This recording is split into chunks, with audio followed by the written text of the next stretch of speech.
मुघलांचा दबाव वाढत चालला तसा छत्रपती शिवाजी महाराज यांनी ठरवलं, स्वराज्याचा दरवाजा समुद्रातून उघडला पाहिजे. त्या निर्णयाचा सर्वात मोठा पुरावा म्हणजे मालवणचा सिंधुदुर्ग किल्ला. समुद्राच्या छातीवर उभा राहणारा हा किल्ला खडकावर भक्कम बसला पाहिजे होता.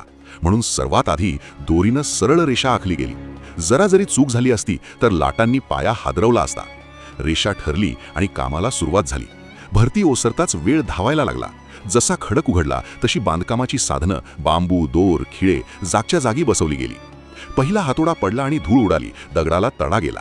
तो आवाज फक्त कामाचा नव्हता, तो होता धैर्याचा. प्रत्येक प्रहारासोबत किल्ला हळूहळू आकार घेत होता. दगड फोडल्यानंतर खरी कसोटी होती तो हलवण्याची. खाली ओंडके ठेवले गेले, दोर आवळले गेले, लिव्हरने जोर दिला आणि सगळे एकत्र ओढताच तो दगड इंच इंच सरकत गेला. समुद्राच्या ताकदीमुळे दगडांमधील जोड सैल होऊ नयेत म्हणून फटींमध्ये वितळलेलं काच भरले गेलं, ज्यामुळे दगड घट्ट लॉक झाले.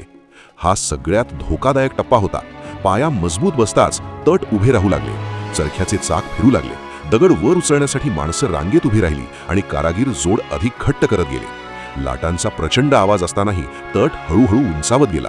किल्ला समुद्रात असला तरी टिकण्यासाठी आत गोड पाणी असणं आवश्यक होतं. म्हणून विहीर खोदली गेली आणि ज्या क्षणी त्यात गोड पाण्याचा पहिला झरा उमटला त्या क्षणी जणू किल्ल्याला प्राण मिळाले. संरक्षण फक्त भिंतींनी होत नाही, ते बुद्धीनेही होतं. म्हणूनच किल्ल्याचा प्रवेशद्वार असा बनवला गेला की तो समोरून दिसत नाही, शत्रूला दुरून त्याचा अंदाजही येत नव्हता. आणि मग समुद्राच्या मध्यभागी अभेद्य असा सिंधुदुर्ग किल्ला उभा राहिला. या मराठ्यांच्या अथक परिश्रमाला सलाम. कॉमेंटमध्ये नक्की लिहा, जय भवानी, जय शिवाजी.